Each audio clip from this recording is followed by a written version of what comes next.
Hello everyone, आज हम FACP assessment tool के बारे में सीखेंगे।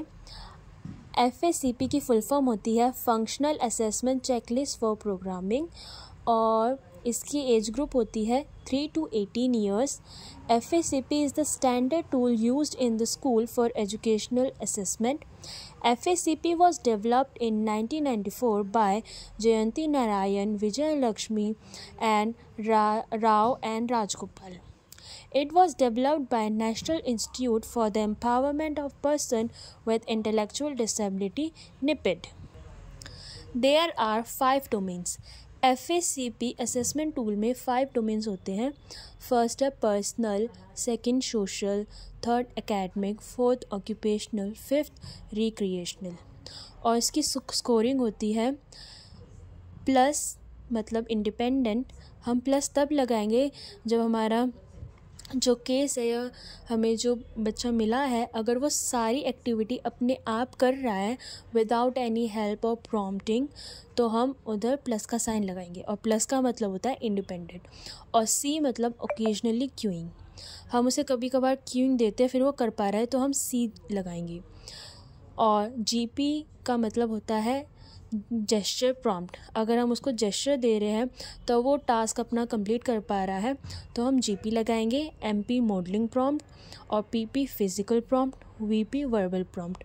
ये सारे प्रॉम्प्ट हम तभी लगाएंगे इनमें से अगर हम फिज़िकल, वर्बल, मॉडलिंग प्रॉम्प्ट उनको दे रहे हैं फिर वो कर पा रहा है अपना टास्क कंप्लीट, तो उसके हिसाब से हम GP, MP और PP और VP प्रॉम्प्ट लगाएंगे।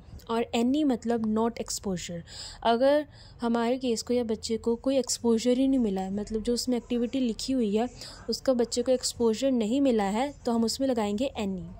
और नॉट NA मतलब नॉट एप्लीकेबल, अगर जो एक्टिविटी है वो बच्चे के लिए एप्लीकेबल नहीं है तो उधर हम लगाएंगे NA। For example checklist में होता है एक एक्टिविटी ऐसी होती है कि बच्चे को सीढ़ी पे क्लाइंब करना है, तो अगर बच्चे को लोकोमोटर डिसेबिलिटी है या फिर उसके पास पैर नहीं है या फिर कोई भी दिक्कत है या फिर वो व्हीलचेयर में है, तो उधर जो उसको स्टेयर्स में स्टेप चढ़ना है तो वो उसके लिए एप्लीकेबल है ही नहीं, तो उस जगह में हम NA लगाएंगे। और माइनस मतलब डिपेंडेंट, हम बच्चे को प्रॉम्प्ट दे रहे हैं, हेल्प कर रहे हैं, चाहे वो फिज़िकल प्रॉम्प्ट हो, मॉडलिंग प्रॉम्प्ट हो, वर्बल प्रॉम्प्ट हो, फिर भी बच्चा नहीं कर पा रहा है तब हम डिपेंडेंट लगाएंगे, तब हम माइनस का साइन लगाएंगे। और लास्ट में है in recreational domain we give score through grading. जो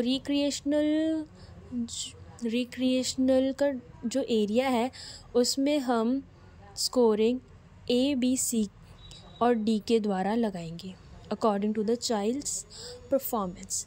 थैंक यू। आई होप आप सबको FACP असेसमेंट चेकलिस्ट कैसे भरना है समझ आया होगा। Thank you for watching.